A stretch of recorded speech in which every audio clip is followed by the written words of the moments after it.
बिहार विधानसभा चुनाव में एनडीए पूरी मजबूती के साथ मैदान में है तो महागठबंधन की गांठ सुलझने का नाम नहीं ले रही है। महागठबंधन में सीट शेयरिंग का औपचारिक ऐलान नहीं हो सका, जिसके चलते कई सीटों पर महागठबंधन के उम्मीदवार आपस में ही टकरा रहे हैं। बिहार विधानसभा चुनाव के नामांकन प्रक्रिया खत्म होते ही सियासी तेवर साफ होने लगी है।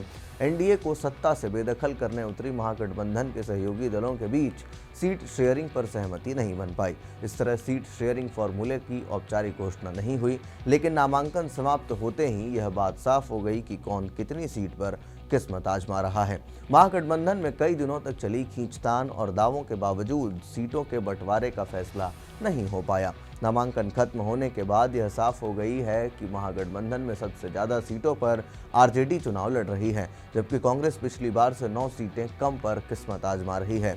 बिहार चुनाव के नामांकन खत्म होने के बाद सामने जो तस्वीर आई है उसमें प्रदेश की कुल 243 विधानसभा सीटों पर महागठबंधन की तरफ से 254 उम्मीदवार मैदान में हैं।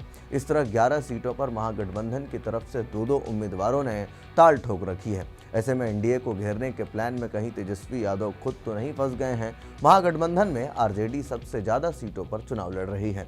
आरजेडी ने 143 सीटों पर उम्मीदवार उतारे हैं तो कांग्रेस के 61 प्रत्याशी मैदान में हैं। इसके अलावा सीपीआई माले की बात करें तो 20 सीट पर वो हैं और इसी के साथ सीपीआई 9 सीट पर, सीपीएम 4 सीट, मुकेश सहनी की वीआईपी 15 सीट और आईपी गुप्ता की पार्टी जो है वो 3 सीट पर चुनाव लड़ रही है। इस तरह आरजेडी पिछले चुनाव से 1 सीट कम पर लड़ रही है तो कांग्रेस 9 सीटों पर कम किस्मत आजमा रही है।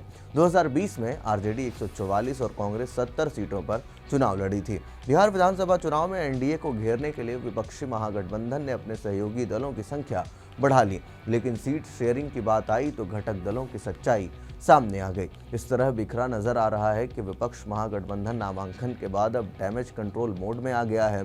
सोमवार को कुछ सीटों पर सहयोगी दलों ने एक दूसरे के खिलाफ खड़े अपने उम्मीदवारों को वापस लेना शुरू कर दिया है। इसके बाद भी करीब 1 दर्जन सीटों पर महागठबंधन आमने सामने ही मैदान में है। 6 सीटों पर कांग्रेस और आरजेडी, जबकि 4 सीटों पर कांग्रेस और वामपंथी दल के उम्मीदवार आमने सामने हैं और 1 सीट पर वीआईपी और आरजेडी के कैंडिडेट लड़ रहे हैं। इसके चलते महागठबंधन पर सवाल उठ रहे हैं तो मतदाता भी कंफ्यूज हैं। इस तरह यह तेजस्वी के लिए सियासी तौर पर कहीं महंगा न पड़ जाए। आरजेडी ने कांग्रेस के साथ सीधा टकराव टालने की कोशिश की और बिहार प्रदेश कांग्रेस अध्यक्ष राजेश कुमार राम के खिलाफ कुटुंब जो आरक्षित सीट है उससे प्रत्याशी नहीं उतारा, लेकिन लालगंज, वैशाली और कहलगांव जैसी आधा दर्जन सीटों पर कांग्रेस बनाम आरजेडी की लड़ाई बनी हुई है। पहले चरण के नाम वापसी के बाद भी आधा दर्जन विधानसभा सीटों पर महागठबंधन एनडीए के साथ साथ आपस में भी मुकाबला कर रहा है, जबकि दूसरे चरण की 5 सीटें हैं। पहले चरण की वैशाली सीट पर आरजेडी बनाम कांग्रेस तो तारापुर सीट पर आरजेडी बनाम वीआईपी है। इसके अलावा राजापाकर, रोसड़ा और बिहार शरीफ की सीटों पर कांग्रेस और सीपीआई के उम्मीदवार आमने सामने हैं। वहीं दूसरे चरण की 5 सीटें हैं जिसमें कहलगांव, सिकंदरा, वारसलीगंज सीटों पर आरजेडी और कांग्रेस आमने सामने हैं। बेगूसराय जिले की बछवाड़ा सीट से कांग्रेस और सीपीआई दोनों के उम्मीदवार चुनावी मैदान में हैं तो चैनपुर सीट से वीआईपी और आरजेडी के उम्मीदवार आमने सामने हैं। यानी बिहार की सत्ता 2 दशकों से नीतीश कुमार के इर्द गिर्द सिमटी हुई है।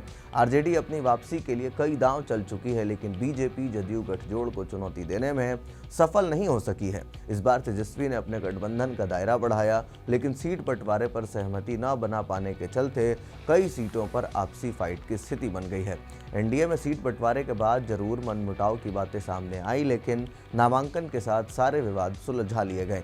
इसके चलते एनडीए मजबूती के साथ चुनावी मैदान में उतर गया है, जबकि महागठबंधन में खींचतान जारी है। ऐसे में करीब 1 दर्जन सीटों पर जिस तरह से महागठबंधन के उम्मीदवार एनडीए के साथ अपने सहयोगी दलों से टकरा रहे हैं, उससे मतदाताओं में बिखराव होता है और उसका लाभ सीधे एनडीए को मिलेगा, जिसका खामियाजा महागठबंधन के उम्मीदवारों को उठाना पड़ सकता है। इस पूरे मामले को लेकर के आप क्या कुछ सोचते हैं, कमेंट बॉक्स में अपनी राय जरूर दें।